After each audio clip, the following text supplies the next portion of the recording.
Tes satu.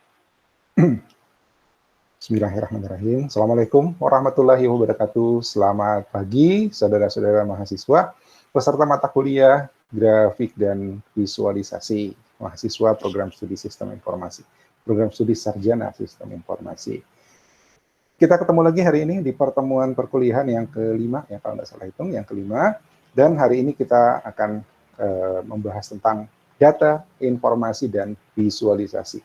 Sebenarnya ini lanjutan ya dari konteks kita pada konsep sistem informasi. Pertemuan keberapa? Kalau nggak salah ingat itu 2 pertemuan yang lalu, kita sudah tahu bahwa dalam pada prinsipnya konsep sistem informasi itu adalah mengolah data menjadi informasi, gitu kan? Dan menghasilkan knowledge. Jadi kita tidak jauh-jauh dari 3 aspek itu: data, informasi, dan knowledge. So, kita lihat dari sisi visualisasi. Dari sisi bagaimana strategi untuk melakukan mendesain sebuah visualisasi berdasarkan data dan informasi. Ya, seperti itu. Ada satu quote ya yang menarik di ini saya ambil, namanya Alberto Cairo. Mungkin tidak terlalu bukan orang top ya, tapi dia punya blog ya, blog site The Functional Art. Memang dia fokus dengan bagaimana membuat visualisasi. Jadi kerjaannya dia itu membuat visualisasi. Nah, ada yang menjadi catatan yang menarik untuk kita jadikan bahan pemikiran dalam setiap kali kita membuat visualisasi. Dia mengatakan bahwa kunci untuk membuat visualisasi yang baik itu yang pertama adalah kita harus punya informasi yang baik. Nah, informasi yang baik, yang menariknya adalah informasi yang baik menurutnya bukan informasi yang kita butuhkan. Ya, mungkin bahasa sederhananya begitu ya, pushes your agenda. Artinya bukan karena kita. Ya, karena saya butuh informasi ini, lalu kemudian saya melakukan riset, saya mengumpulkan data. Ya, saya butuh visualisasi ini, saya mengumpulkan data. Bukan itu sudut pandangnya, tapi sudut pandangnya adalah apa yang bisa meningkatkan kualitas hidup masyarakat. Jadi, kita membuat visualisasi berangkat dari pemikiran ada problem di masyarakat, ya, yang perlu kita tunjukkan, ya, supaya dampaknya nanti ada perbaikan untuk mengatasi problem itu.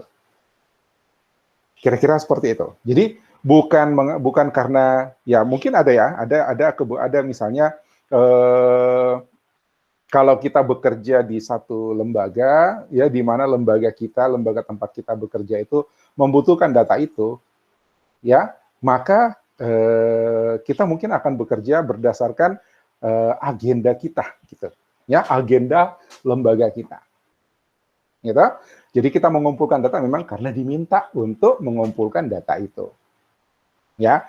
Tapi yang paling penting sebenarnya adalah kita membuat visualisasi itu tujuannya apa, goal-nya apa, ya. Mungkin juga jadi pertanyaan, ini visualisasi buat apa sih? Iya kan? Nah, ketika kita punya goal, maka kita akan mengumpulkan informasi yang penting untuk mencapai goal itu, dan goal itu, tujuan itu adalah untuk meningkatkan kualitas masyarakat. Ya, ada masalah lapangan kerja misalnya. Perlu orang tahu bahwa masyarakat yang seperti ini punya problem dengan lapangan kerja. Oke, kita kumpulkan datanya, kita visualkan. Ya kan? Kita ingin supaya masyarakat tahu bahwa lingkungan kota di bagian sini itu ada masalah sampah, misalnya. Maka kita harus visualkan masalah sampah ini. Kita kumpulkan datanya, kita visualkan, supaya orang tahu dan ada solusi untuk itu. Itu yang dia maksud, ya, bahwa apa yang kita visualkan itu berangkat dari informasi, ya, itu berangkat dari ide untuk meningkatkan kualitas hidup masyarakat. Ya, dengan begitu, ketika kita membuat visualisasi, kita selalu punya tujuan, kita selalu punya arah. Ya, itu. Nah, kita lihat dulu, ya. Ini review ya. Ini review dari materi kita yang sebelumnya. Yang tadi saya katakan, ini berangkat dari konsep sistem informasi. Di mana dalam sistem informasi yang diolah itu adalah data, ya, dikumpulkan, diolah, diproses, disimpan, didistribusikan, ya kan, dipublikasikan, disebarluaskan. Apa itu? Informasi, data, dan knowledge. Tapi kan rutenya mulai dari data, informasi, kemudian knowledge. Dari data menghasilkan informasi, ya, kemudian dari informasi bisa dirangkum sebagai knowledge. Nah, untuk setiap tahap ini, untuk setiap bentuk, ya, seperti ini, kita bisa melakukan visualisasi di sana. Ya, data bisa divisualisasikan. Bentuknya exploration chart. Ini udah 2 minggu Anda kumpulin exploration chart, masih ada yang keliru. Jadi nanti minggu depan kita bahas khusus tentang exploration chart. Ya, exploration chart itu yang dibahas, yang ditampilkan itu data. Ya, data. Bahkan kalau perlu tuh belum diolah. Gitu. Ya, data murni. Ya, data yang divisualisasikan. Karena dia data, maka mungkin titik titik grafiknya itu, poin-poin grafiknya itu banyak banget, ya, sehingga grafiknya juga sulit untuk dibikin cantik.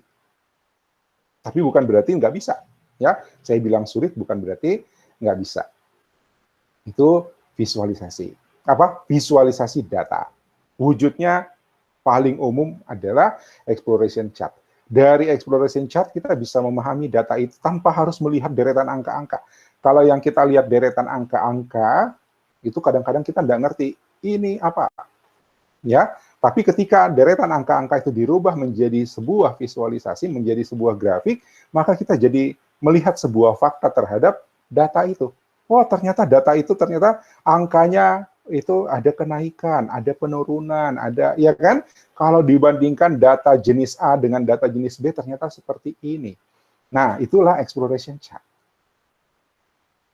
Ya, gitu. Kalau misalnya kita lihat deretan angka-angkanya saja, ya kita seperti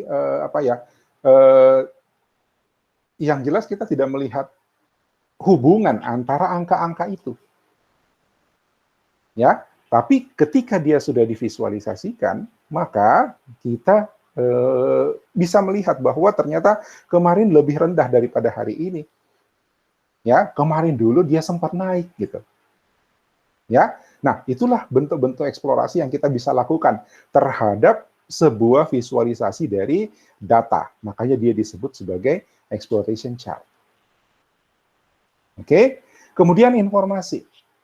Visualisasi informasi, tentu ini adalah informasi itu adalah hasil pengolahan data, ya, hasil pemrosesan, pemberian konteks pada data. Mungkin datanya seperti ini, tapi kalau sudah dirangkum, katakanlah berdasarkan waktu, katakanlah berdasarkan kelompok data, ya, katakanlah berdasarkan kelompok responden, kan bisa begitu, ya. Ada kelompok respondennya, ada kelompok datanya. Kelompok data itu misalnya data pagi sama data sore, gitu ya. Data pagi sama data sore dari responden yang sama, ya. Data data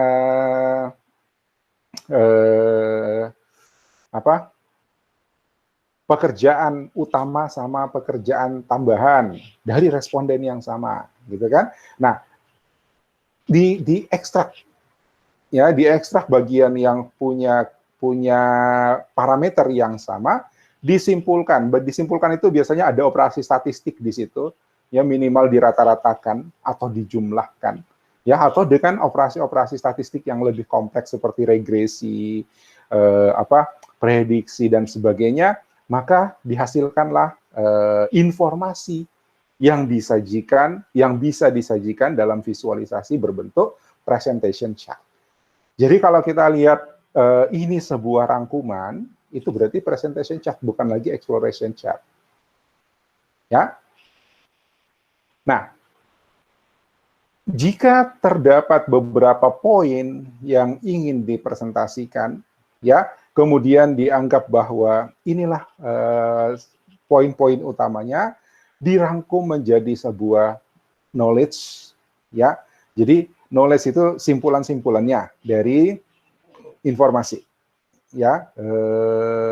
Kalau terjadi peningkatan, maka ini kesimpulannya gimana, gitu ya.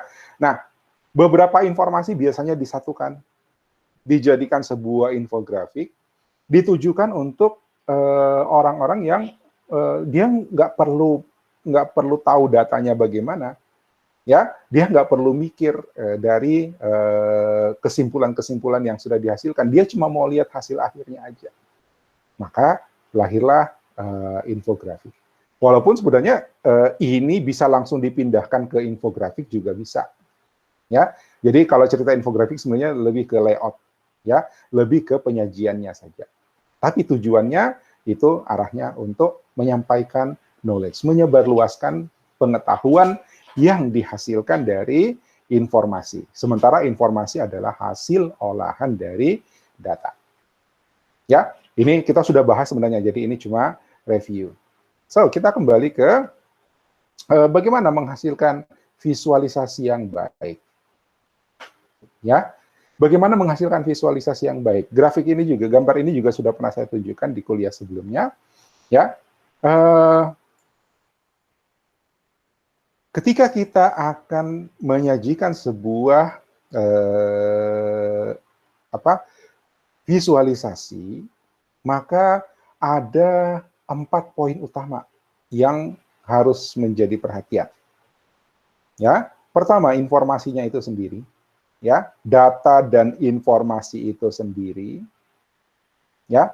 Kemudian konsep, kita ingin menyajikannya seperti apa, ya, dan tujuan, ya, tujuan. Tadi ke quote-nya siapa tadi?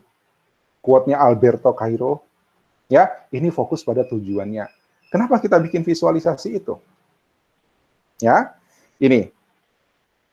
Lalu setelah kita tahu tujuannya, kita sudah kumpulkan datanya, kita pengen menyajikannya dengan konsep apa, lalu baru kita pikirkan elemennya. Ini sudah cerita elemen grafiknya, ya, bentuk visualnya. Kita mau grafiknya apa, kita mau gambar apa, kita mau latar belakangnya apa, sampai konsep warnanya, mau warna gelap, mau warna terang misalnya, itu di sini. Ya, visual form-nya. Nah, dari gambaran ini, ya, maka sebenarnya ada 2 sisi yang harus kita tekuni dalam menghasilkan visualisasi, dalam belajar membuat visualisasi. Pertama tentang informasi. Ya, bagaimana kita mendapatkan informasi, bagaimana kita mengumpulkan data, bagaimana kita mengolah data menjadi informasi. Saya kira ini ilmu Anda. Ya, Anda sudah belajar banyak di sini. Ya, ada mata kuliah sistem informasi, ada mata kuliah konsep sistem informasi, ada berbagai, tapi konteks sistem informasi, kalau bicara sistem informasi biasanya Anda dibawa ke programming, ya, development aplikasi, padahal sebenarnya tidak selalu aplikasi. Ya. Kemudian visualization. Visualization ini sudah bicara seni, ya, sudah bicara desain, bicara estetika. Ya. Nah, untuk bisa menghasilkan visualisasi yang baik, Anda harus paham tentang informasinya itu sendiri, dan Anda harus punya skill dalam hal desain dan visualisasi. Ya, ada materi kita tentang desain grafisnya, ya kita akan bahas setelah midcast mungkin. Oke, nah kembali ke 4 tahapan tadi. Bukan tahapan sih, karena urutannya mungkin tidak ini ya. Kalau menurut si Alberto tadi, yang pertama kita mesti tentukan tentu goal. Ya, buat apa informasi ini kita angkat? Buat apa visualisasi ini kita buat? Ya kan? Sama dengan prakarya Anda kemarin. Aduh, prakaryanya kok apa ya? Ya, tidak ada yang saya angkat prakaryanya, ya, karena maaf ya kalau saya bilang Anda kok ogah-ogahan gitu, ya, kebaca karena itu buatan tangan Anda kan, ya, ketahuan tuh yang mana yang serius, mana yang ogah-ogahan, yang mana ala kadarnya, ya, ogah-ogahan itu masih kerja, ya. Tapi setengah-setengah gitu. Kalau yang ala kadarnya kerjanya udah nggak pakai mikir aja, udah langsung yang penting jadi gitu. Dan lebih banyak yang seperti itu. Ya. Nah, jadi tujuan untuk membuat prakarya itu menurut saya tidak tercapai. Ya, harusnya Anda fokus, Anda berkreasi karena tujuannya di situ lebih kepada kreasi, ya. Kalau ngumpulin data gampang. Ya, Anda bikin data palsu juga saya nggak tahu. Ya, bikin tabel terus diisi daftar nama, kemudian diisi kolomnya satu gitu ya. Mana saya tahu bahwa itu diisi seperti metode yang kita lakukan waktu mencari tahu mana buah favorit, ya kan? Saya nggak tahu Anda melakukan itu atau tidak. Jadi kalau data, oke, sudahlah. Ya, tapi ya, mudah-mudahan Anda jujur, ya datanya betul-betul Anda survei, ya. Tapi kalau datanya udah ngarang, ya, terus visualisasi dengan keterampilan tanganmu itu juga asal, ya tujuannya nggak tercapai, ya tujuannya nggak tercapai. Karena yang saya tantang Anda di tugas prakarya itu sebenarnya kreasi, ya. Dengan teknik sederhana, dengan bahan sederhana, tanpa software, manual, full manual, Anda bisa nggak menyajikan sesuatu yang cantik? Ya, tapi yang saya dapatkan nggak ada cantik-cantiknya. Ya, jadi ya jujur aja saya kecewa dengan tugas prakarya ketiganya. Ya, ada yang lumayan ya, ada yang memang kelihatan berusaha, ya kelihatan berusaha, tapi sayangnya lebih banyak yang ala kadarnya, ya lebih banyak yang asal ada. Ya, saya sudah pesankan bahwa tekniknya adalah menggunting dan menempel. Artinya itu yang jadi metode utama, menggunting dan menempel. Ya, ada yang malah bikin gambar dulu, baru kemudian menempel. Itu secara latihan desain itu tidak sesuai tujuan. Ya, secara latihan desain, ya, kalau latihan desain itu kalau disuruh acak-acak, disuruh tempel-tempel, ya, tanya sama teman-temannya yang pernah belajar desain, ya, saya S1 saya arsitektur, di sana kita belajar desain. Ya, ada latihan kita yang kertas 1 lembar, terus disusun acak, kotak-kotak, susun acak, tanpa makna, susun acak aja. Ya, di situ sebenarnya kita merasakan kebebasan kita untuk menyusun. Belajar desain kalau dibilang acak-acak, dibilang tempel-tempel, gitu. Ya, tapi kalau Anda tidak ikuti apa yang saya minta, itu berarti tujuannya melenceng nanti. Ya, itu dari tugas prakaryanya. Tidak sesuai tujuan. Ya, ada yang digambarin dulu kemudian ditempelin. Tempelin juga ala kadarnya, aduh. Ya. prakarya kedua itu malah lebih bagus. Ya, so kalau saya minta seperti apa, harusnya Anda ikuti. Karena yang saya minta itu ada tujuannya. Gitu.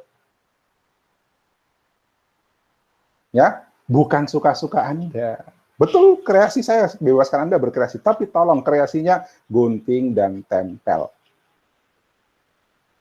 Jangan yang lain. Ada yang bikin digambar dulu pakai pie chart, ya semua, lalu kemudian favoritnya kok pie chart, padahal kan bisa kita sajikan dengan cara yang lain.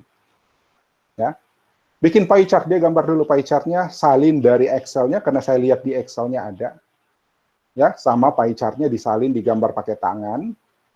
Ya, tulisannya jelek lagi. Terus kemudian ditempelin yang berwarna. Buat apa? Udah selesai, kalau digambar pakai tangan selesai, nggak usah lagi dikotorin. Ini ditempelin, entah apa makna tempelan-tempelan itu. Gitu. Hanya memaksa karena sesuai dengan yang saya minta, gunting dan tempel. Tapi Anda sudah menggambar duluan. Bukan itu yang saya minta.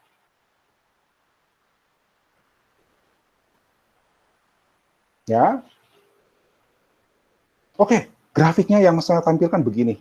Tapi bahan saya itu hanya kertas berwarna gunting dan lem. Bagaimana caranya saya bikin visualisasi? Arah pikirnya begitu. Ya, ini aja gampang. Garis, lingkaran, tempel, selesai. Kan Bapak minta ditempel, udah ditempel. Makna tempelannya apa? Ya, ya, prakarya 3-mu mengecewakan. Oke? Ya sudah, mudah-mudahan nanti kita bisa latihan lagi. Hari ini belum ada tugas prakarya, saya belum bikin konsep apa gitu yang bisa Anda, yang bisa memaksa Anda betul-betul berkreasi. Ya, saya nggak lihat kreasi-kreasinya sama sekali. Ya, kalau dikasih batasan, ya, kenapa saya kasih batasan hanya gunting dan tempel? Ya, itu supaya Anda ada tantangan gitu. Ya, dengan keterbatasan nggak boleh cara yang lain, bagaimana caranya? Ya, mungkin satu ketika saya akan kasih batasan. Visualisasimu hanya boleh dengan warna merah. Itu ada tujuannya. Ya, ada tujuannya. Bukan suka-suka saya. Kalau Anda ikuti itu, ada yang terbentuk dalam pola pikirmu. Kalaupun tidak terampil, kalian punya pengalaman. Ya susah sih bikin terampil dalam 2 minggu, dalam 1 minggu.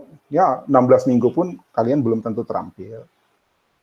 Apalagi kalau tidak mengikuti instruksi.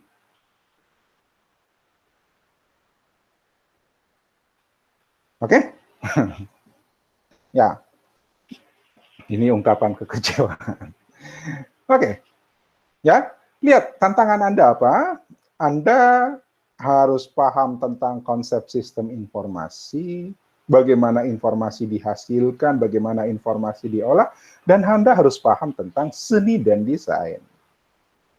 Dan ini kan Anda belum pernah kuliah apapun tentang seni dan desain, bukan jurusan kita. Ya, bukan keilmuan kita. Tapi kenapa mata kuliah ini dikasih ke saya?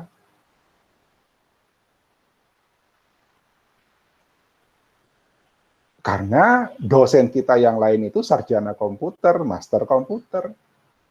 Saya teknik arsitektur, master komputer. 7 tahun. Malu-malu sih saya bilang. Ya, 7 tahun saya belajar desain. 5 tahun lah, ya, karena 2 tahunnya saya tidak di kampus. Saya punya basic desain. Saya pernah dilatih bikin desain. Dan Anda harus percaya saya. Kalau saya bilang begini, begitu. Ya, jangan diakal-akali. Akal-akalan itu hanya akan menumpulkan pikiranmu gitu. Ya, selalu maunya dengan akal-akalan saja, selalu maunya biar gampang aja gitu. Padahal latihan yang kita berikan itu ada tujuan. Ah, ini aja biar gampang, yang penting ada tempelannya. Ya,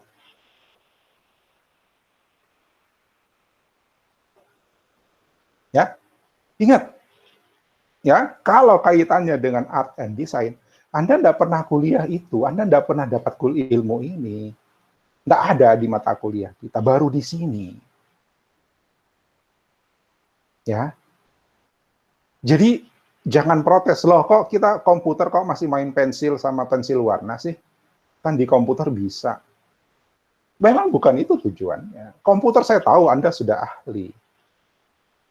Ya, disuruh gambar pakai paint sekalipun Anda pasti bisa.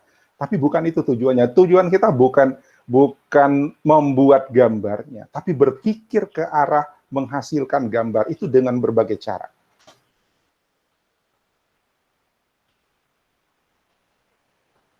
Ya, lain kali kalau saya minta pakai ini, pakai itu, nggak boleh. Ya, jangan berpikir jalan pintas, jalan pintas. Itu hanya akan melumpuhkan pikiranmu saja. Ya, keterbatasan itu merangsang kreativitas. Jadi kalau saya kasih batasan, tujuannya itu sebenarnya supaya Anda lebih kreatif. Tapi kalau selalu mau nyari jalan pintas, kapan kreatifnya? Ya, karena tantangan kita di sini, mata kuliah itu beratnya itu di sini, di desainnya. Kok berat? Ya karena Anda tidak pernah belajar ini kan. Nanti di sini kan baru belajar ini. Ini sudah 4 semester Anda lewati dengan ini gitu. Ya, statistik itu kan informasi juga. Anda udah lulus mata kuliah statistik kan, statistik dasar dengan statistik terapan. Ya. Itu kan pengolahan informasi juga, pengolahan data jadi informasi juga. Udah, ini sudah banyak gitu. Ya. Oke. Demikianlah omelan saya tentang kekecewaan dengan tugas prakarya 3 Anda. Kita kembali ke atas. Ya. Memang bentuk visual belakangan. Ya. Mau disajikan seperti apa, kita belum tahu. Ya, kita belum tahu. Sampai kita punya story. Kita punya konsep. Ya, kita mau menyajikan informasi apa? Ya, kita hubungkan dengan apa? Kita mau pakai style yang bagaimana? Ya, bagaimana supaya dia eye catching. Nah, eye catching. Eye catching itu menyolok. Ya, menyolok. Kita jalan terus kita ada melihat sesuatu walaupun dengan sudut mata, ya. Kita melihat sesuatu dengan sudut mata dan memaksa kita untuk nengok. Apa itu? Nah, itu namanya eye catching. Ya. Nah, itu konsep. Apa yang bisa bikin orang pelototi gitu. Ya. Kalau kita bikin visualisasi tapi tidak mengundang orang untuk melotot ke arah visualisasi kita, mungkin informasinya tidak akan sampai. Ya. Atau kita bikin visualisasi tapi kemudian dia memang eye catching, tapi ternyata ketika orang melihatnya ternyata itu nggak menyajikan apa-apa atau susah dibaca misalnya, ya orang juga akan tinggalkan. Ketika ditinggalkan, maka informasi yang kita sampaikan itu juga tidak sampai. Ya, intinya konsep itu adalah bagaimana caranya supaya orang mau baca, bagaimana caranya supaya orang mau lihat. Ya, itu. Jadi informasinya dulu, goalnya dulu kalau saya ya, goalnya dulu, tujuannya apa, kemudian kita cari informasinya, lalu tentukan konsepnya, lalu tentukan bagaimana penampakannya, bagaimana visualnya. Ya, nah ilmu desain nanti, ya Anda belajar ilmu desainnya sedikit, ya Saya yang fokus ke desain itu di mata kuliah saya dulu itu 2 semester. Anda cuma sekitar 3 minggu barangkali kita bahas konsep desain, ya. Kalau kita belajar desainnya, itu nanti perannya ada di story, ada di konsep, dan ada di visual formnya. Lebih banyak di visual formnya, bentuk visualnya. Ya. Nah, ada ukuran-ukuran di sini yang bisa jadi patokan. Ya. Ketika kita mencari goal, ukurannya adalah usefulness. Usefulness itu bermanfaat atau tidak. Ya, Anda bikin angket untuk melihat penggemar drama Korea, sudah kan di prakarya yang kemarin, ya prakarya 2, itu manfaatnya apa? Ya, ada nggak gunanya? Ya, bisa nggak orang memanfaatkan itu? Gitu. Ya, usefulness. Jadi ada nggak? Ada tujuan. Nah, ini kembali ke saran atau ide siapa tadi? Alberto tadi. Ya, ketika kita membuat desain visualisasi, maka pemikiran kita harus berangkat dari ini buat apa? Ada nggak manfaatnya? Ya. Kemudian setelah kita tentukan goalnya, kita pikirkan informasinya apa yang bisa mencapai goal ini.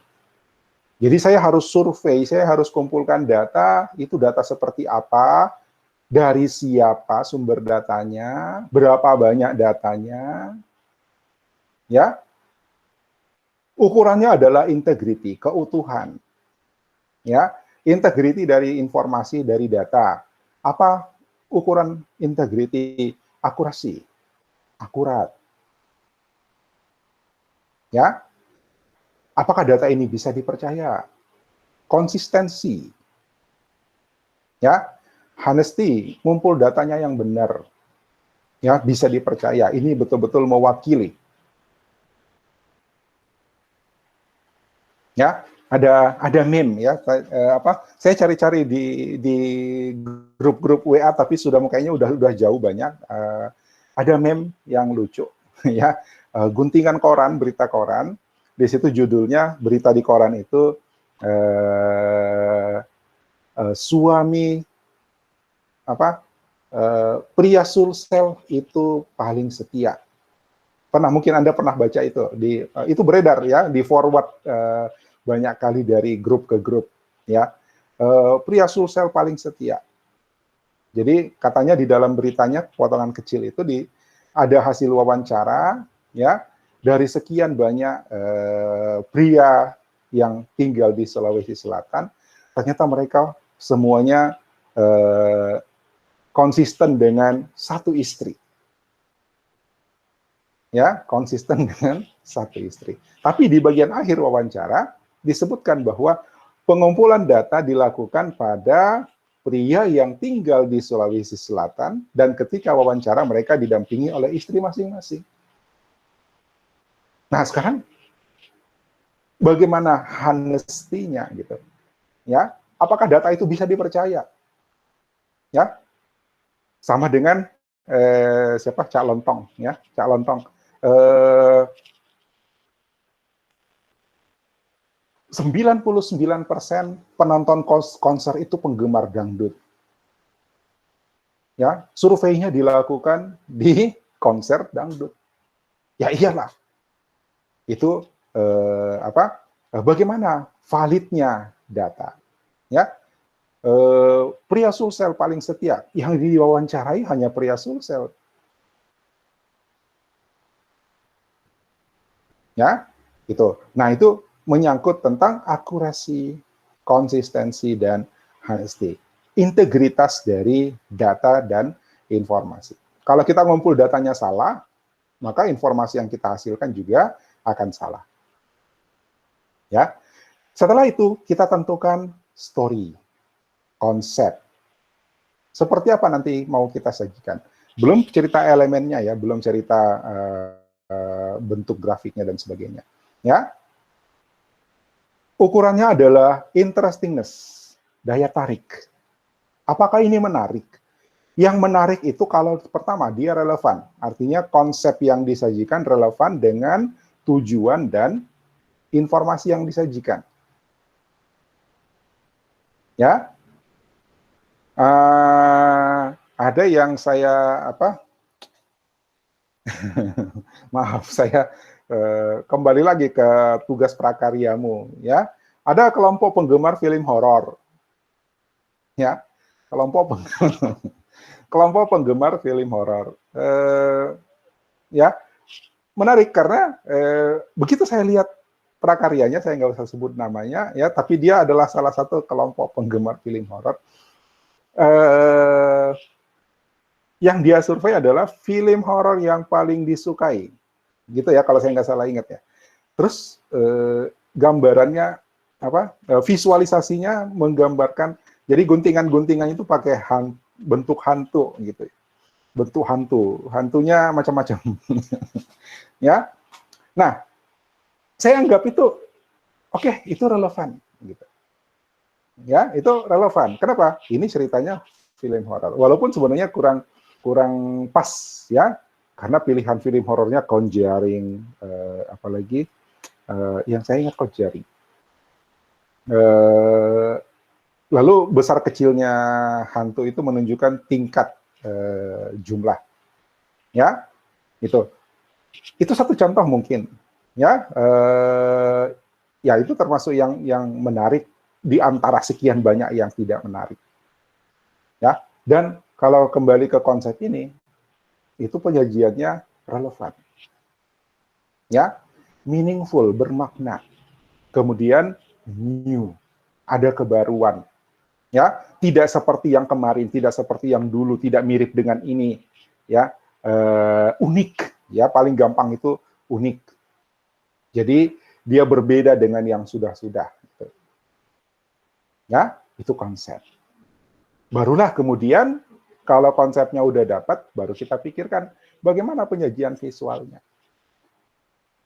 Ya, kalau ini sudah cerita keindahannya bagaimana, estetikanya bagaimana, ya, warnanya bagaimana, kombinasi warnanya. Kita akan belajar bagaimana kombinasi warna, ya, bentuknya seperti apa, ya, rektanguler, rectilinear, ya, ini mungkin istilah baru nanti kita kenali, ya.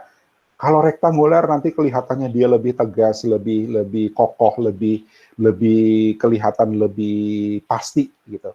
Kalau rectilinear dia akan kelihatan lebih lembut, lebih halus, lebih natural, lebih. Nah, ada konsep-konsep itu. Ya, ada konsep-konsep itu yang akan kita pelajari. Itu tentang bentuk visualnya. Oke? Nah, di dalam proses-proses ini sebenarnya ada tahap-tahap gitu. Ya, ada detail, tapi udahlah kita tidak usah. Ini kita fokus saja pada 4 inti ini. Oke? Ya, jadi tujuannya dulu. Dari tujuan nanti kita tahu informasi apa yang harus kita kumpulkan, lalu dari informasi kemudian kita meramu. Ini konsepnya apa nih? Ya, konsepnya hantu ya, karena mereka dari kelompok penggemar film horor. Ya, itu satu yang menarik ya.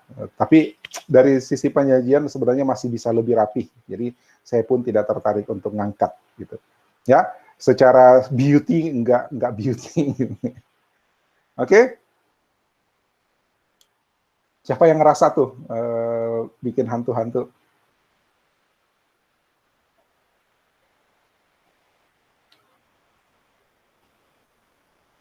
Nah,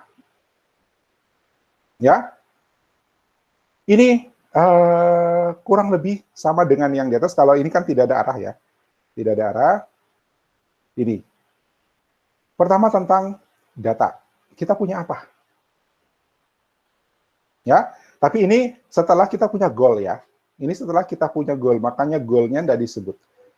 Ya, goal itu yang menentukan kita mau bahas apa, kita mau kumpul data di mana, ya, kita mau ngambil data dari siapa, berapa banyak topik apa yang mau kita cerita, itu menentukan goal. Itu goal yang tentukan.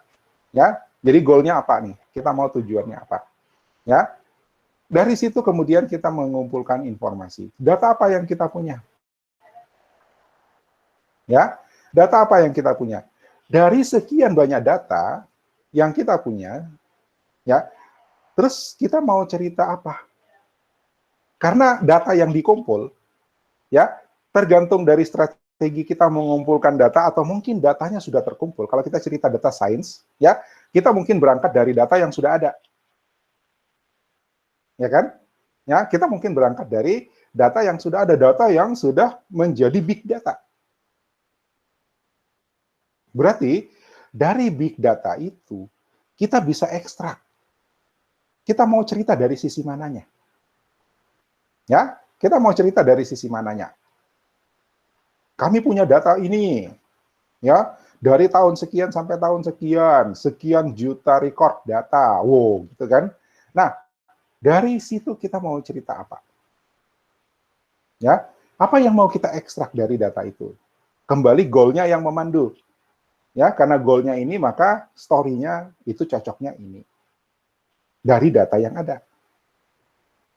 Ya, nanti di kelas-kelas praktikum saya akan tunjukkan sumber-sumber data big data yang bisa Anda manfaatkan untuk dijadikan sumber informasi. Ya, artinya mulai dari sini ada sumber-sumber yang sudah tersedia.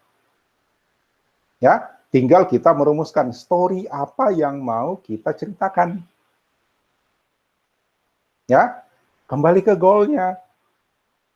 Apa yang mau kita bahas? Tujuannya apa? Manfaatnya apa? Maka kita gali cerita untuk tujuan itu. Gitu kan? Ya. Contoh, mungkin ada big data tentang katakanlah COVID, ya.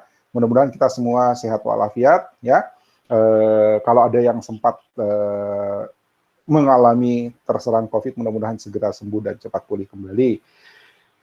Katakanlah data tentang COVID, ada big datanya, ada sumbernya, misalnya, ya. Nah, kita ingin memberikan awareness, ya, bahwa pekerja di lingkungan ini rentan terhadap penularan COVID, misalnya. Itu goal kita. Ya, berarti dari data yang kita punya, ya, maka kita akan mengangkat story lingkungan kerja seperti apa yang digeluti oleh para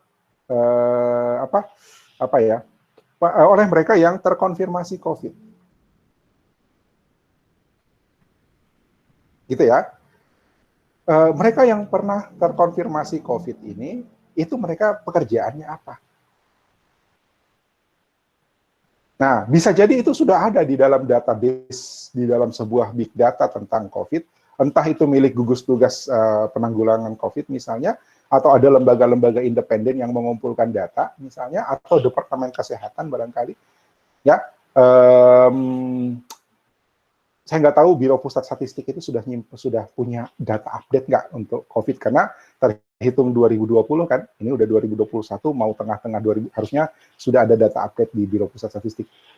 Itu ada data. Nah, karena story kita pengen tahu lingkungan kerja yang rentan itu apa, maka kita ngangkat, kita cari, ya, pekerjaan mereka yang pernah terpapar COVID, terkonfirmasi COVID, itu pekerjaannya apa? Ya, ini story-nya. Ya, yang mau kita ceritakan, pekerjaan ini rentan terhadap COVID. Tujuannya apa? Supaya orang aware, supaya orang berhati-hati. Oh, saya bekerja dengan lingkungan itu. Saya bekerja berinteraksi dengan lingkungan itu. Ya, sehingga saya perlu kehati-hatian. Itu tujuan, itu goal. Ya kan? Bisa ya dibedakan antara goal sama story-nya. Ya, informasi yang kita punya. Dari situ kemudian kita susun konsepnya. Mau disajikan seperti apa? Ya, kita pertimbangkan. Jangan sampai gara-gara informasi kita terus nanti tidak ada orang yang mau kerja di bidang itu misalnya. Padahal kan kita cuma mau kasih aware, kita cuma mau kasih warning, yang kerja di bidang ini hati-hati. Jangan, bukan berarti jangan kerja di bidang itu. Ya kan? Itu. Nah, itu konsep. Ya, kita mau visualisasikan dia seperti apa. Apakah kita mau bandingkan dengan pekerjaan lain, atau semata-mata kita mau fokus dengan ininya, atau kita mau bandingkan dengan usia misalnya, apakah usia itu lebih berperan daripada pekerjaan? Oh enggak, jangan usia, karena fokus kita kan pekerjaan apa yang rentan, ya kan? Atau kita mau sajikan dia per wilayah, mumpung datanya, big datanya lengkap gitu ya. Ya, ternyata di Makassar itu yang pekerja ini lebih rentan. Ternyata di Jawa, di kota apa, itu pekerja ini lebih rentan, misalnya. Ya, atau kita mau sajikan pekerja ini pria dan wanita, misalnya, mau disajikan seperti itu. Nah, itu konsep. Ya, itu konsep. Kita mau visualisasikan seperti apa. Ya, atau kita mau bandingkan dengan jumlah pekerja di bidang ini secara nasional. Ya, misalnya ternyata dari story kita, ya, dari data kita, ternyata pekerja bidang kesehatan itu paling rentan. Ya, pastilah. Ya, kemungkinan besar iya, gitu ya. Nah, pekerja paling rentan adalah bidang kesehatan. Jumlah pekerja bidang kesehatan di Indonesia itu sekian. Jumlah pasien COVID yang bekerja di bidang kesehatan itu sekian. Nah, rasio itu kan perbandingan itu kan jadi satu informasi gitu. Ya, itu yang kita bahas di konsep. Ya, kita mau visualisasikan seperti apa, dibandingkan dengan apa. Ya, pembanding ini sama dengan kalau Anda terima rapor, ya, dulu masih kecil atau adikmu sekarang masih SD, SMP, SMA, terima rapor matematika 8. Itu nggak ada maknanya. Ya, itu nggak ada maknanya. Matematika 10, itu belum ada maknanya. Tapi ketika dibandingkan, ya, rata-rata kelasnya 9,5. Baru bermakna, 10 itu bermakna. Ya kan? Ternyata matematikamu masih lebih baik daripada rata-rata kelasmu. Itu sudah jadi informasi. Atau misalnya, matematika 10, ya, rata-rata kelas 75, itu informasi. Iya kan? Bermakna, ternyata Anda jauh di bawah rata-rata kelas. Teman-teman Anda rata-rata 75, Anda 10. Iya kan? Tanpa pembanding, kita tidak punya informasi apapun. Nah, itu yang kita bahas dalam konsep. Ya, itu yang dijadikan konsep. Mau disajikan seperti apa pembandingnya, Pak? Salah satunya ya. Baru kemudian kita pikirkan apa yang mau kita tampilkan, ditampilkan seperti apa. Ya, ada catatan di sini. Does it make sense? Masuk akal nggak?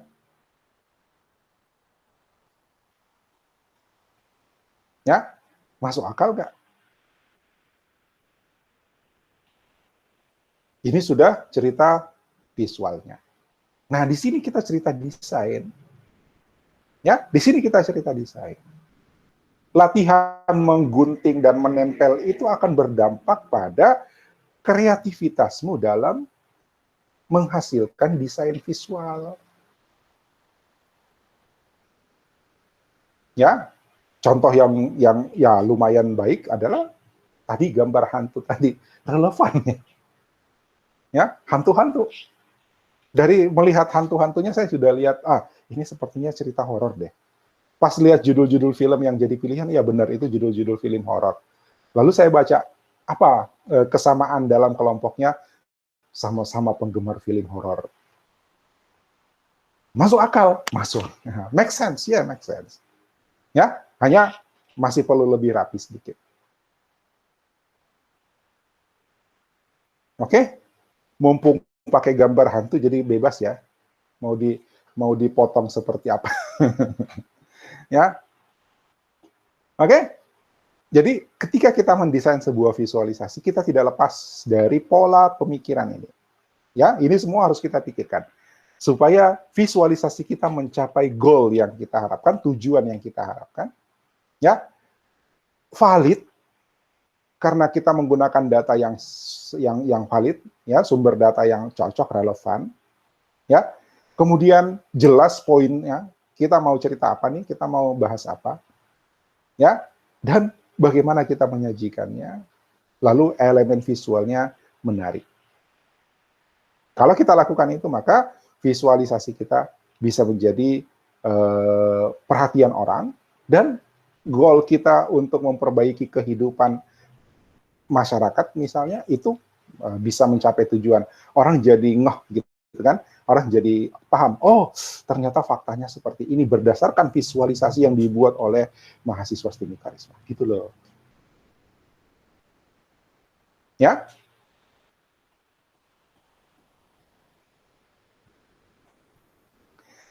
nah ini flowchart-nya, ya, ketika kita mendesain sebuah visualisasi.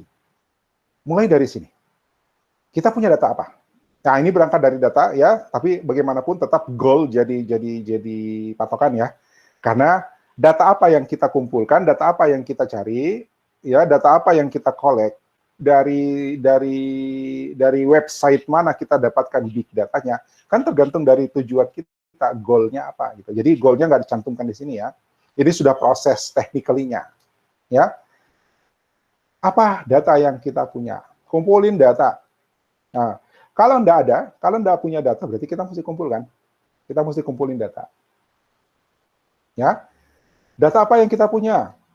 Enggak ada. Oh, kalau enggak ada, berarti harus kumpulin datanya. Kalau punya, dan data yang terbaik, baru kita pikirkan, apa yang akan kita gali dari data itu. Ya, kalau belum tahu, balik, pikirkan lagi. Belum tahu, balik, pikirkan lagi. Ini harus menghasilkan.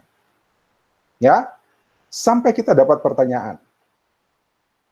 Ya, contoh tadi kita punya data pasien COVID dari Maret 2020 sampai Maret 2021 misalnya, dari seluruh wilayah se-Indonesia misalnya.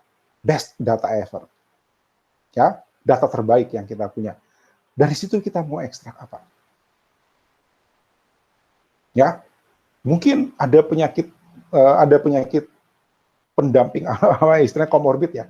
Komorbid kalau orang kesehatan bilang, ada penyakit lain ya yang menyebabkan COVID-nya kemudian harus bergejala, gitu. Ya, harus ditangani intens. Itu yang mau kita angkat, silakan. Mungkin ada data tentang pekerjaan mereka seperti yang saya contohkan tadi.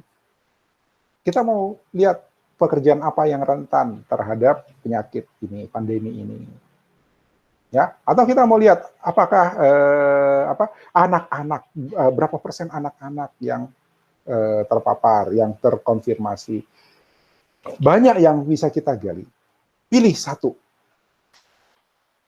Ya, apa yang kita mau tahu dari data itu? Specific question bawa ke tahap berikutnya.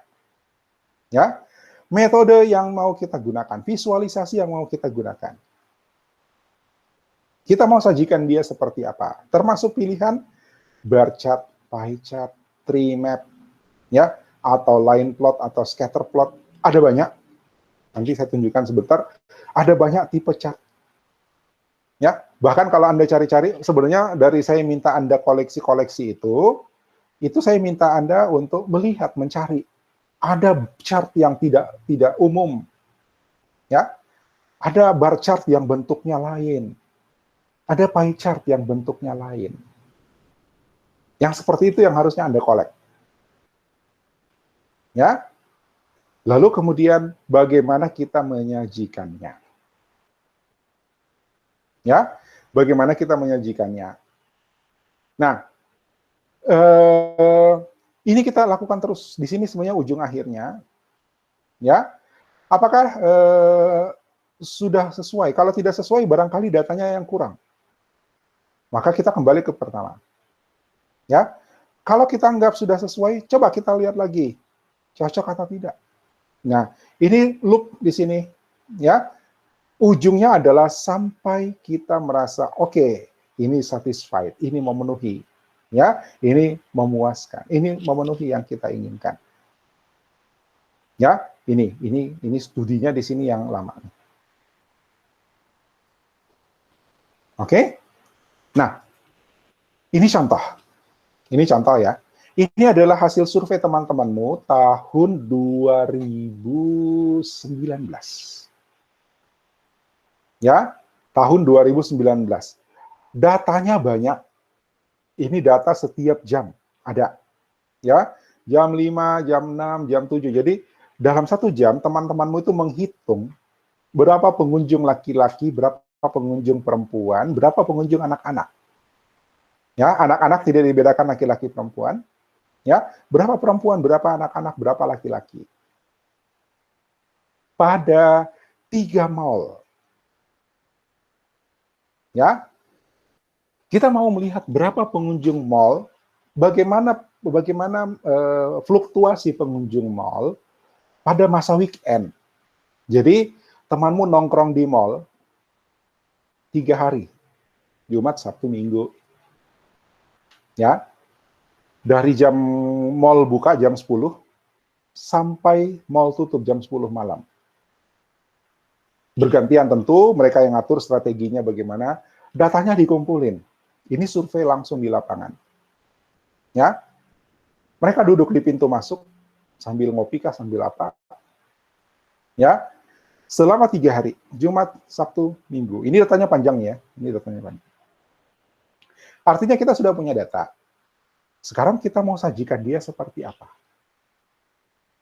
Ya, berangkat dari pertanyaan. Ya, kalau Anda tanya tujuannya sebenarnya adalah memberikan masukan kepada pengunjung, kepada pengelola mall. Ya, kita ingin memberi masukan kepada pengelola mall supaya bagaimana memperbaiki layanan misalnya, ya, karena pada saat weekend itu seperti ini loh karakteristik pengunjung mereka. Ya, mungkin orang mall sih lebih pandai barangkali ya, tapi ini kita mencoba mau jadi konsultan pengelola mall, gitu ya. Pura-puranya begitu. Jadi goalnya kita mau beri masukan kepada pengelola mall. Ini loh karakteristik pengunjung. Siapa tahu bisa jadi dasar untuk menentukan pelayanan atau kebijakan apa yang akan diambil supaya meningkat atau lebih baik. Gitu. Ya, itu goalnya. So, surveilah teman-temanmu dan mengumpulkan data seperti ini. Ya, habis itu saya minta mereka untuk, ayo cari gali pertanyaan apa yang Anda bisa angkat dari data yang sudah ada. Ya, ini datanya ratusan. Ya, berapa jam itu? Dari jam 10 sampai jam 10, dari jam 10 pagi 10 malam, 12 jam. 12 jam kali 3 hari kali 3 mall. Ya. Kemudian laki-laki perempuan. Nah, ini sudah hasil olahan. Ya, ini sudah hasil olahan. Ini contoh. Ya, ini contoh pengunjung per hari dari jam 10 sampai jam 21 pada Mall Pinisi Point. Mereka nungguin di Mall Pipo. Ya, garis yang biru Jumat, garis yang orange Sabtu, garis yang abu-abu itu Minggu. Ya, ternyata faktanya justru Minggu itu orang cepat pulang.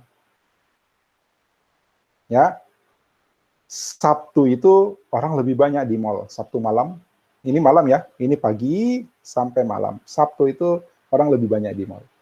Nah, ini salah satu karya temanmu nih. Ya, grafik ini karya temanmu salah satunya.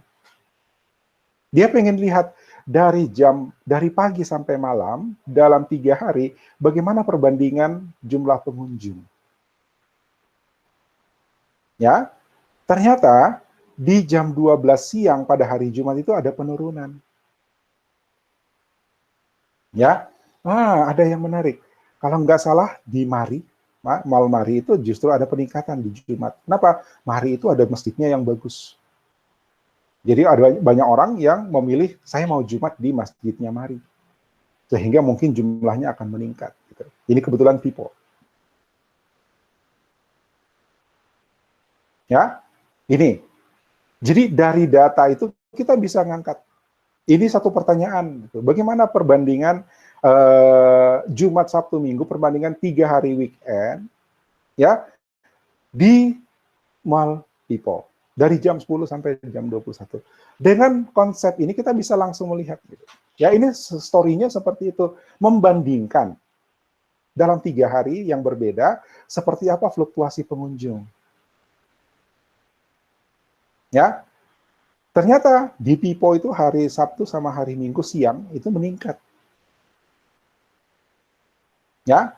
Pada hari Minggu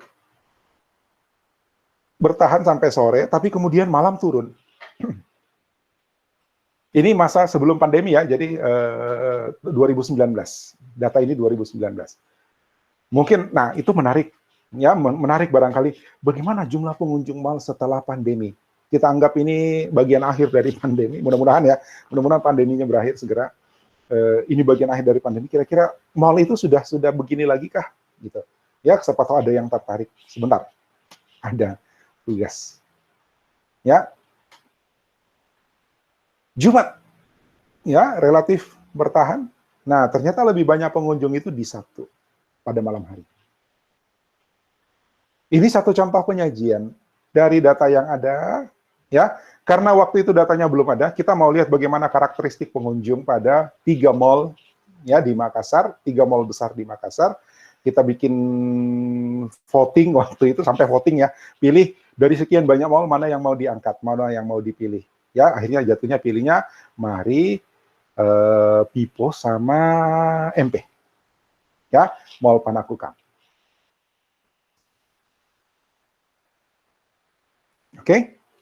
Ini satu contoh. Nah, dari data yang sama, itu ternyata bisa disajikan informasi yang berbeda. Ya, ini juga karya temanmu. Ya, ini juga karya temanmu. Teman angkatan di bawah, di atasmu ya, sudah 2 tahun lalu. Mereka sudah mau skripsi sekarang.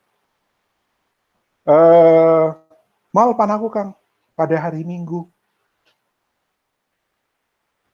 Ya, jam 10 naik, lalu kemudian turun pada 20. Ya, ini mungkin agak miskin karena tidak ada pembandingnya ya. Harusnya sih ada pembanding. Ini kalau begini kan tidak ada pembanding. Ya, nah harusnya dia bandingkan dengan mall yang lain misalnya, atau dia bandingkan dengan atau dia ambil garis rata-rata misalnya. Bisa. Ya, ini. Tapi yang saya mau tunjukkan di sini bagaimana dari data yang sama, ya, kita menyajikan story yang berbeda. Ya, dari data yang sama, teman Anda, senior Anda menyajikan story yang berbeda. Nih. Ya, ini dua visualisasi dari data yang sama, berbeda story dan berbeda visualnya. Ya, berbeda visualisasinya. Memang sama-sama grafiknya chart, ya line chart, ya, tapi dari sisi penyajian saya suka desain ini. Sederhana, kemudian pop, ya, pop itu nendang, muncul. Oke? Ini contoh sederhana. Ini data sederhana sebenarnya, masuk kategori sederhana. Karena bukan masuk kategori big data. Ini kita survei sendiri. Ya, tahun lalu karena sudah pandemi, ya, kita kuliah juga online seperti ini, jadi tidak ada aktivitas di luar, so tidak ada lagi Ada sih. Oh iya ya, kenapa saya nggak ambil? Nanti saya ambil ya. Ada apa? Tugas-tugasnya temanmu yang semester kemarin, yang tahun kemarin.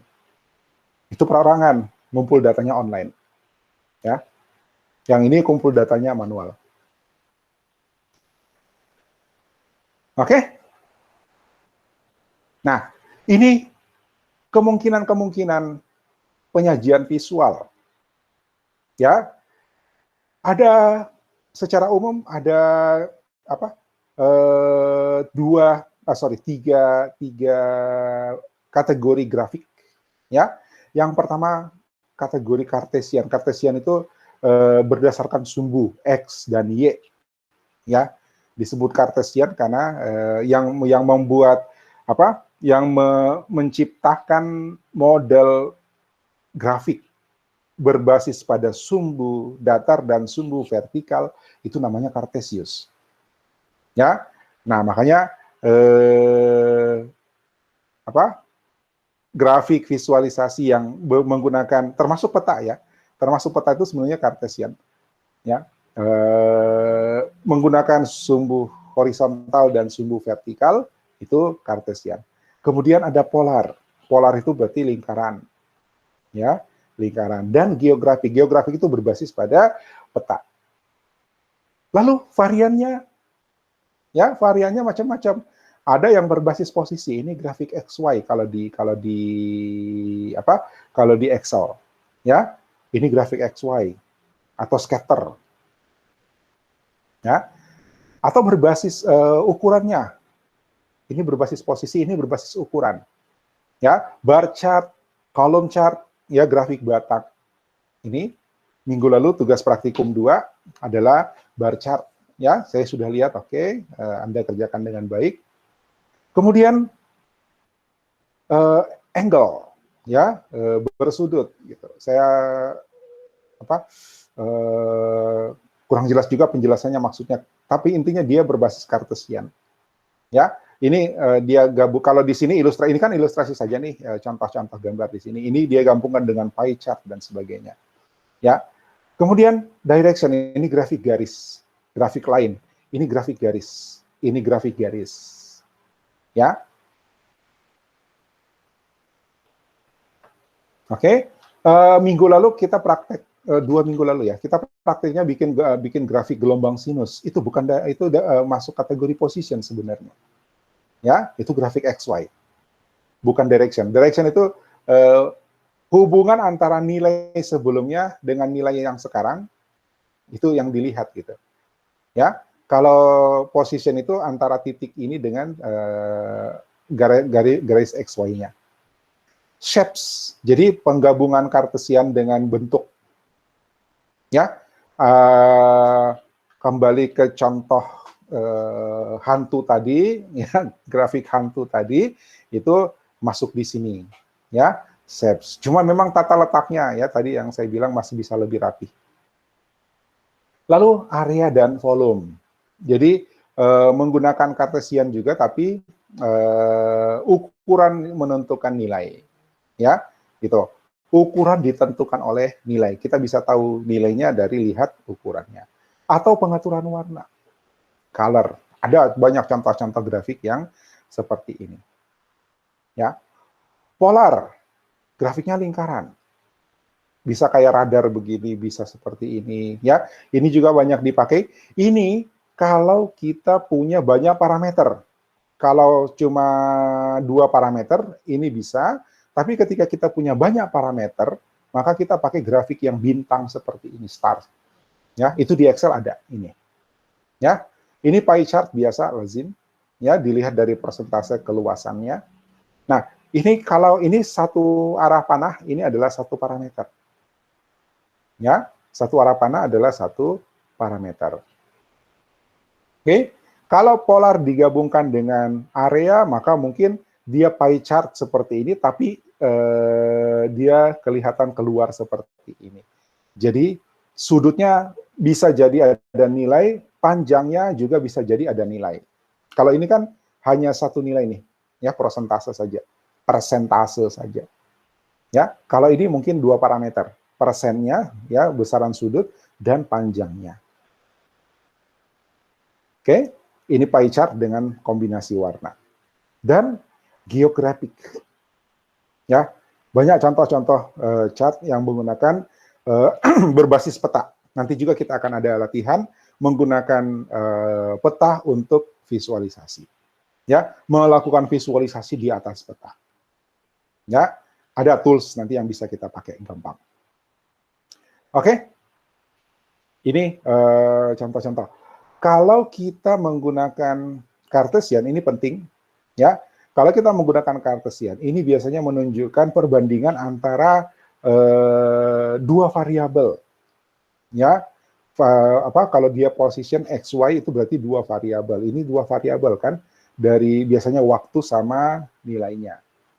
Ya, ini biasanya ada seri A, seri B gitu kan, ada nilai dengan membandingkan ini. Kalau ini cuma satu variabel. Ya, ini cuma satu variabel. Ini banyak parameter. Jadi aneka bentuk grafik ini itu tergantung dari parameter yang akan diolah, ya, yang akan disajikan. Ya, jadi beda grafik, beda tujuan, beda grafik, beda konsep, beda story, beda visualisasinya. Ya, gitu. Oke. Next, kita lihat-lihat exploration chart yang sudah Anda kumpul, yang Anda sudah lihat-lihat. Ya, ini siapa yang punya ini? Silahkan. Jelasin kenapa Anda milih. Jelasin juga kenapa ini exploration chart.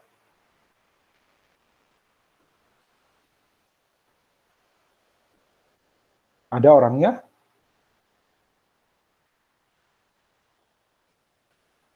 (004). Siapa 004?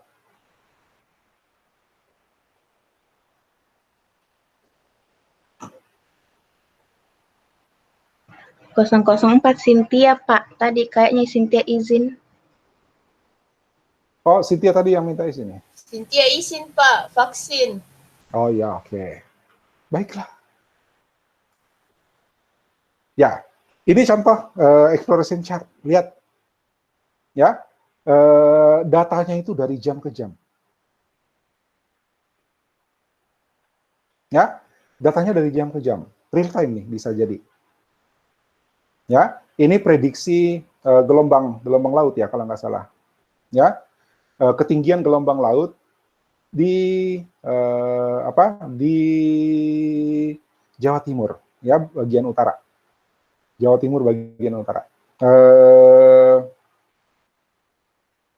Ini adalah wilayah, ya. Jadi dari 1, 2, 3, 4, 5 sekian wilayah laut ya. Ini wilayah laut, ya. Laut Jawa bagian barat, bagian timur, Kepulauan Masalembo dan sebagainya, Kepulauan Bawean, Gresik dan sebagainya. Ini datanya dari jam 6.12 sampai jam 13.12. Jadi dari 6 pagi sampai siang. Ya. Oh, sorry. DD, formatnya DDHH. Ya, berarti ini tanggal jam 6, atau tanggal 6 jam 12, tanggal 7 jam 00. Jadi ini 12 jam, siklusnya 12 jam. Ya. Memang siklus di sini 6 sampai ini 12 jam. Ya, ini 12 jam, tapi kan antara 12 jam itu ada gerakan gitu. Ya. Ada di sini ada gerakan. Bukan langsung garis begini. Kalau dia garis begini, itu berarti ada nilai yang sudah diolah. Ya, ini satu cara mengenali mana exploration chart.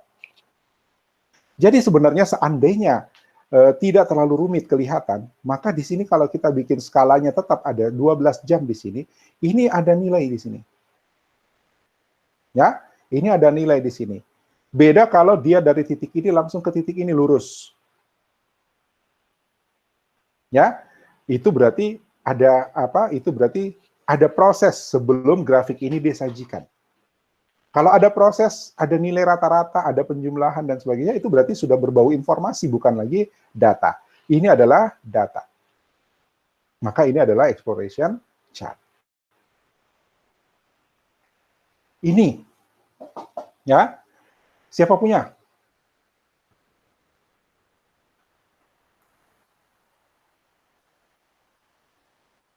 Saya, Eh, 011 ya? iya Pak. Ya, silakan. Kenapa pilih ini? Karena chart ini mengangkat masalah yang sangat serius Pak, tentang Apa tuh? polusi udara. Oke, teruskan.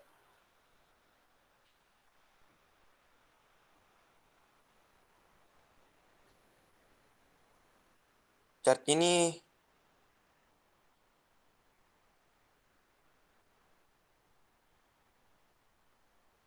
Halo? ya Pak, Lanjut, jelasin. chart ini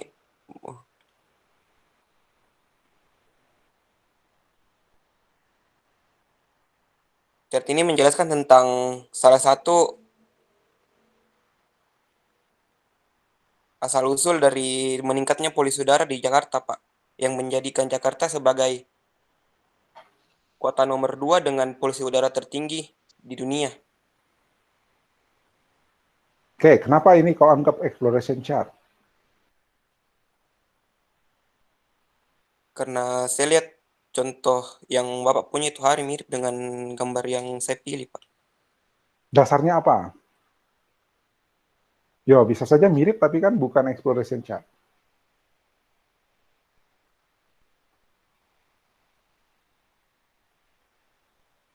Cuma lihat mirip, Pak. Jadi saya kira Mirip itu. aja. Oke, lihat, ini per hari ya. Ya, ini tanggalnya per hari. Jadi, ada perhitungan, ini kalau tidak salah, dari apa? Ini adalah dari CCTV, ya, CCTV. Dihitung berapa jumlah kendaraan dalam satu hari. Jadi ini datanya berubah per hari. Memang mungkin ada yang bilang, Pak, kan bisa dihitung per menit. Kalau per menit barangkali ya angkanya cuma 5 gitu kan. Dalam satu menit cuma 5 kendaraan yang lewat, misalnya di satu titik. Gitu kan. Tapi untuk menghitung berapa banyak, untuk mengetahui bagaimana dampak polusi udara, maka yang dibutuhkan adalah jumlah kendaraan. Gitu kan? Karena itu kan berakumulasi. Maka yang dilakukan adalah mengumpulkan jumlah kendaraan per menit. Ya, per hari. Jadi data ini bisa dianggap real time per hari. Skala waktunya ini per hari. Ya, jadi tidak ada data hitungan per menitnya. Ya, artinya kalau memang ini apa? Kalau ini adalah misalnya ini adalah angka rata-rata, berarti itu sudah hasil proses. Ya, tapi kalau saya baca ini adalah angka jumlah. Ya, memang agak jauh dari yang dijelaskan sama Januar,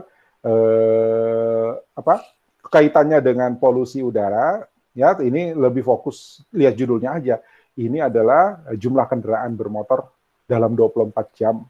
Ya, jadi dihitung jumlah kendaraan dalam 24 jam melalui CCTV. Ya, agak jauh sih kalau kita mau lihat kaitannya dengan polusi udara, ya. Tapi kalau dihubung-hubungkan ya adalah, ya. Gitu. Tapi ini adalah jumlah kendaraan setiap hari dalam 24 jam. Nah, dari situ kemudian dihitung. Ini adalah istilahnya regresi, ya. Anda belajar statistik, ini ada regresi. Bagaimana kecenderungan ini? Ya, ternyata ada kecenderungan meningkat dan yang paling banyak adalah mobil. Gitu loh menjelaskannya Januar. Ya, Yap. ya, semua yang menjelaskan harus ready dengan menjelaskan seperti itu. Ya, saya baru lihat tadi pagi nih. Karena kan Anda ngumpulnya sampai jam 6 tadi pagi.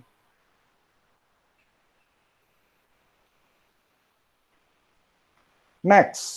Oh, ini siapa nih? Ini koleksinya siapa? 013.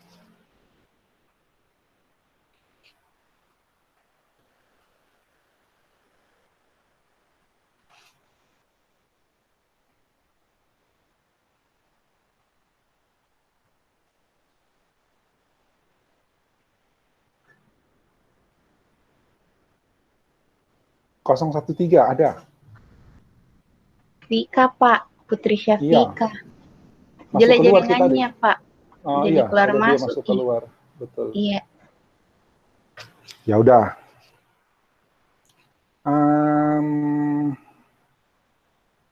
Ya, lihat ini per jam loh. Ya, kalau lihat di sini skalanya ini jam. Ya, ini tiap 2 jam. Ya, ini tiap 2 jam itu karena memang kalau dikasih tiap jam di sini, apalagi namanya, rame banget gitu kan. Kita mungkin nggak bisa baca tulisannya tumpuk-tumpukan. Ya, jadi yang ditulis sini per 2 jam, 12, 14, 16, ya, gitu. Tapi ini adalah contoh exploration chart, karena ini adalah data yang disajikan. Intinya gini, exploration chart itu yang disajikan data, bukan hasil olahan data. Ya memang Pak kan bisa Pak dari informasi yang digrafikan kan kita juga bisa melakukan eksplorasi. Ya betul, ya. Tapi bedanya adalah ini yang disajikan adalah datanya tok, itu belum diolah. Ya, data aja yang ditampilkan. Seandainya ini disajikan dalam angka-angka, kita mumet, ya, pusing lihatnya. Tapi kalau sudah begini kita langsung bisa lihat. Cuman saya lupa, ya, ini penjelasannya tentang apa sih?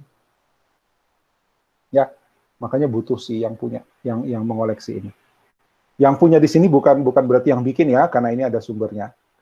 Karena ini videonya akan dipublis, jadi saya disclaimer dulu bahwa ini adalah koleksi yang dipilih oleh mahasiswa. Sumbernya masing-masing ada. Ya, bukan mahasiswanya yang bikin. Oke, yang ini siapa? 016. Saya, Pak. Ya, silakan. Jadi ini datanya tentang peningkatan kasus COVID-19 di Asia Tenggara. Dia mulai hitung datanya itu dari awal Maret 2020 sampai awal September 2020. Di sini itu ada Filipina, Indonesia, Myanmar, dan negara Asia Tenggara yang lainnya.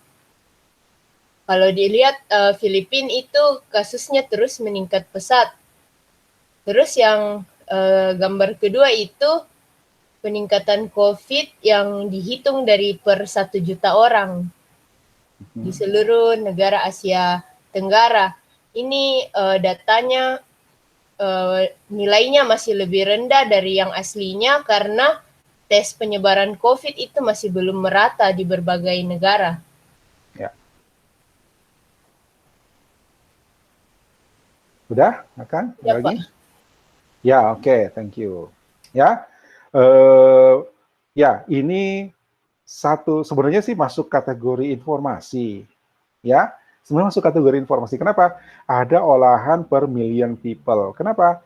Karena misalnya angka di Indonesia katakanlah sekarang berapa juta, ya kelihatannya banyak, ya kelihatannya banyak. Tapi kan jumlah penduduk Indonesia misalnya sekian dibandingkan China. Nah, seperti itu, makanya ada ini. Itu berarti sudah ada olahan informasi. Tapi kalau kita lihat satu chart ini exploration chart. Ya, ini data per hari sebenarnya. Ya, data yang dikumpulkan per hari. Ini lompat-lompat ya jaraknya. Tapi di antara dua skala ini itu ada fluktuasi gitu, ada data. Ya, gitu. Ya, yang bawah ini sudah hasil olahan, sudah perhitungan kalau dibandingkan dengan jumlah penduduk. Ya, dari situ kita bisa lihat bahwa negara mana yang begitu beresiko. Kenapa? Hampir jumlah terkonfirmasinya dibanding dengan jumlah penduduknya itu besar banget. Oke? Nah, minggu depan itu masih exploration chart. Tapi saya minta Anda bahasnya lebih kepada kaitan tipe chartnya. Jadi komentar Anda itu ditambahin ya dengan ini chart ini cocok apa enggak. Ya tipe ini. Misalnya dia pakai bar chart tapi jarang sih exploration chart itu pakai bar chart. Ya, biasanya pakai line atau XY. Nah, Atau pakai apa gitu, cocok nggak gitu. Ya, karena kita sudah cerita tentang ini.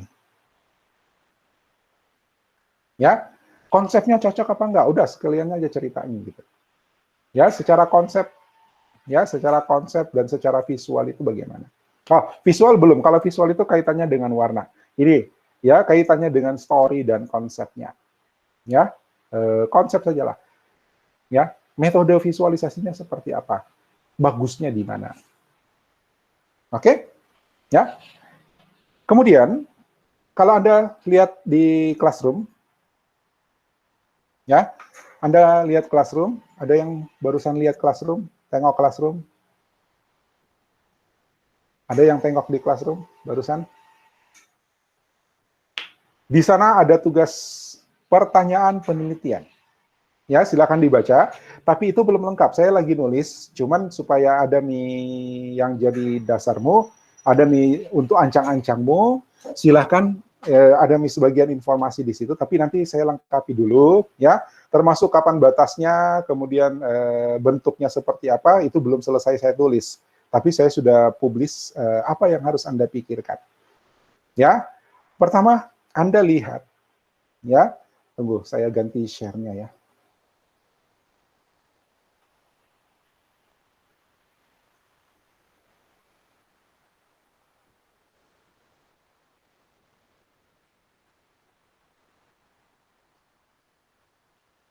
Saya ganti dulu ini. Kalau tidak bisa dibaca, silakan Anda lihat di Classroom kita. Ini, ya. Sudah kelihatan?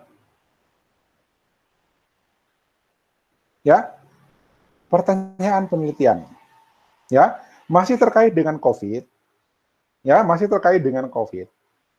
Aku boleh buat itu yang ada di depan mata kita sekarang ya, kita mau sembunyi juga bagaimana.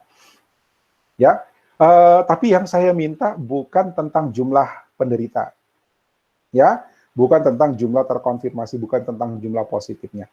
Tapi Anda melihat fenomena yang lain dari COVID. Jadi ini mengasah kemampuan Anda berpikir, ya, melihat problem di balik problem. Ya, ada problem tapi ternyata ada problem lain. Oke? Problem COVID-nya sudah ada yang mikirin gitu. Ya. Tapi sepertinya ada problem lain. Ya. Contoh yang saya kasih tadi nggak bisa dipakai lagi ya tentang pekerjaan apa yang rentan. Ya, tadi contoh. Nah, itu nggak boleh dipakai lagi karena saya sudah itu pikiran saya. Anda harus dengan pikiran Anda sendiri. Ya. Fenomena apa yang terkait dengan COVID? Apa itu tentang anak sekolah belajar di rumah? Apa itu tentang orang yang orang yang harusnya kerja di rumah malah tinggal di warkop misalnya? Itu sebuah fenomena juga, ya. Apapun, atau mall yang setengah hidup, ya, atau perusahaan yang memberhentikan karyawan, itu adalah fenomena bawaan yang muncul akibat adanya pandemi COVID. Nah, saya minta Anda coba care dengan situasi itu, lihat sisi-sisi lain dari pandemi COVID ini. Itu tujuan, itu goalnya, ya. Kita ingin memberi informasi bahwa ada loh problem ini. Ya, siapa tahu ada pihak-pihak yang bisa memperbaiki situasinya. Gitu ya. Atau kita berdoa mudah-mudahan betul-betul ini ada COVID ini di ambang keakhiran gitu ya, di ambang akhir ya, di pintu keluar. Dan kita perlu ancang-ancang begitu ini lepas kita bisa ngapain gitu. Dari informasi yang kita sajikan dalam bentuk visualisasi. Gitu. Ya, itu goalnya. Nah, ambil satu permasalahan saja, ya, tapi bukan masalah jumlah ya, jumlah COVID sudah ada datanya, ya. Ambil satu permasalahan saja yang menurut Anda penting untuk jadi perhatian, ya, macam-macam. Apakah itu di pasar, apakah itu di sekolah, apakah itu di kantor, apakah itu di kampus, apakah itu di rumah sakit, apakah itu di mall bahkan, ya, atau di bioskop, misalnya, ya. Nah, dari problem itu Anda deskripsikan problemnya, Dan kenapa Anda menganggap itu penting? Kenapa Anda menganggap itu menarik? Ya, kenapa dan kenapa ini harus dibahas? Jadi Anda belajar ini seperti mengarang ya, seperti nulis paper aja. Nanti urusan visualisasinya belakangan. Ya, karena tugas keduanya adalah rumuskan 3 pertanyaan dari topik yang sudah Anda bahas tadi. Ya. Bioskop hubungannya sama COVID. Apa yang ingin Anda ketahui dari problem itu? Ya. Warteg hubungannya sama COVID. Apa 3 pertanyaan yang bisa Anda tarik dari fenomena itu? Paham ya? Oke? Ya, sabar. Saya lengkapi dulu tulisannya. Ya, ini baru garis besar bahwa Anda merumuskan ini. Ya, nanti teknisnya sebentar saya lengkapi. Paling tidak nanti sore sudah lengkap. Kapan harus masuk? Formatnya seperti apa? Ya, tapi yang Anda pikirkan cukup. 1, problemnya apa? Ya, berikan alasan kenapa problem itu menarik dan kenapa harus dibahas. Ya, itu. Kemudian dari problem itu angkat 3 pertanyaan. Ya, sama dengan kemarin latihan Anda prakarya 2, prakarya 3, ya. Dari sesama pencipta film horor, pertanyaan apa sih yang mau kita rumuskan? Kan sudah terbentuk 4 pertanyaan tuh. Ya kan? Bukan 4, 10. Cocok 4 ya. Karena 1 bersama kelompok, 3 bikin masing-masing, udah 4 pertanyaan yang berbeda kan? Nah, sekarang Anda tentukan sendiri problemnya, perorangan ya, perorangan. Masing-masing Anda lihat problem. Ya, Pak, kalau problemnya sama, kalau sama persis saya curiga Anda ngobrol. Ya, so harus usahakan berbeda. Kalaupun nanti sama, coba cari sisi berbedanya di mana. Ya, boleh sama-sama bahas tentang warteg hubungannya dengan COVID misalnya, tapi satunya lihat dari sisi yang lain. Ya, oke, paham sampai situ? Ada yang mau tanya?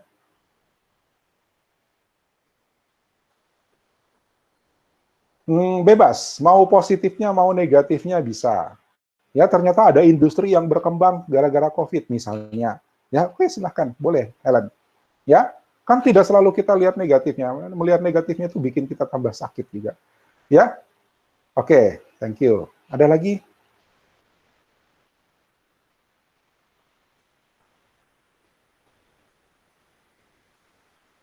Ada lagi? Jadi terserah mau lihat sisi problem secara positif atau secara negatif.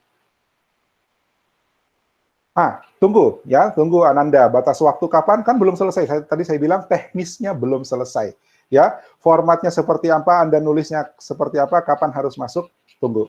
Ya, paling juga seminggu lah. Ya, siap-siap aja. Ini bakal kerjaan seminggu.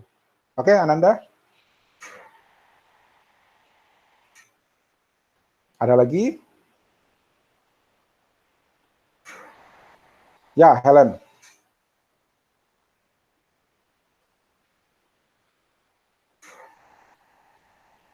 Silakan Helen angkat tangan. Oh, nggak jadi angkat tangan.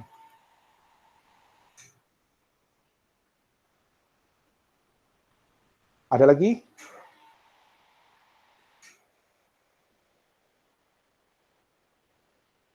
Pak, boleh konsultasi? Boleh.